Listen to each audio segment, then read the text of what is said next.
Hello everyone, welcome back to my channel. আশা করি সবাই ভালো আছেন। বন্ধুরা, আজকে আমি হরিজন্টাল আর ভার্টিক্যাল লাইন ব্যবহার করে এই পোর্ট্রেটটি আঁকার চেষ্টা করব, তবে একটু ভিন্ন প্রসেসে।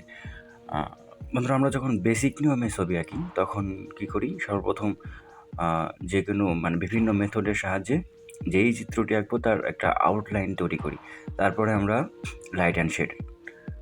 তো আজকে কিছুটা উল্টো নিয়মে আঁকার চেষ্টা করব।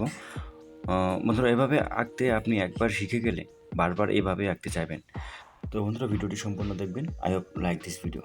সর্বপ্রথম আমরা হরিজন্টাল আর ভার্টিক্যাল লাইন টেনে নেব, তারপর জাস্ট একটা রাফ আইডিয়া নেওয়ার চেষ্টা করব। আইডিয়া নিতে প্রবলেম হলে আপনি চাইলে হরিজন্টাল আর ভার্টিক্যাল লাইনকে মেথড করে আপনি পেন্সিলের সাহায্যে মেজারমেন্ট করে নিতে পারেন, কোনো সমস্যা নেই। তারপর বন্ধুরা কী করবো? ডার্ক এরিয়াগুলো আমরা আইডেন্টিফাই করার চেষ্টা করবো, ঠিক আছে? ডার্ক এরিয়াগুলো আইডেন্টিফাই করার পরে তারপরে আমরা ব্রাশ ইউজ করতে পারি। আপনি চাইলে পেপার স্ট্যাম্প বা টিস্যু পেপার ইউজ করতে পারেন, কোনো প্রবলেম নেই। ওকে বন্ধুরা, এভাবে আঁকলে রিস্ক একটু থেকেই যায়, যেহেতু কোনো আউটলাইন তৈরি করবো না, জাস্ট আমাদের একটু আইডিয়া করে পুরো পোর্ট্রেটটা ফিনিশ করতে হয়। তো বাট আপনি মজাও পাবেন, এবং যে কোনো পোর্ট্রেট আপনি 30 থেকে 40 মিনিটের মধ্যে 70-80% কপি করতে পারবেন। আমি বলবো আপনি আপনার ড্রয়িং স্কিলকে আরও বেশি ইমপ্রুভ করতে হলে এভাবে বেশি প্র্যাকটিস করুন। এটাকে আপনি ক্লাসিক আর্ট বা আর্টিস্টিক ড্রয়িং বলতে পারেন। বন্ধুরা, আপনারা চাইলে পুরো পোর্ট্রেটটাতে একসাথে কাজ করতে পারেন, আবার চাইলে আপনি স্টেপ বাই স্টেপ, যেমন ধরুন আপনি চোখের কাজ আগে করলেন, তারপরে নাক, তারপরে চিন, লিপস, এভাবে স্টেপ বাই স্টেপ করতে পারেন, কোনো প্রবলেম নেই।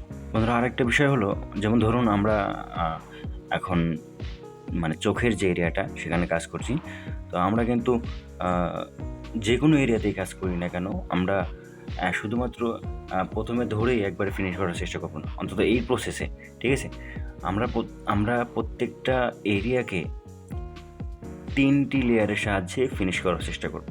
যেমন ধরুন আমরা একটা লেয়ার বসালাম, তারপরে ওটাকে ব্লিন্ড করলাম, তারপরে আবার নিডল ইরেজারের সাহায্যে আমরা লাইট এরিয়াগুলো আইডেন্টিফাই করলাম, তারপরে কি করলাম, আবার একটা লেয়ার চাপালাম।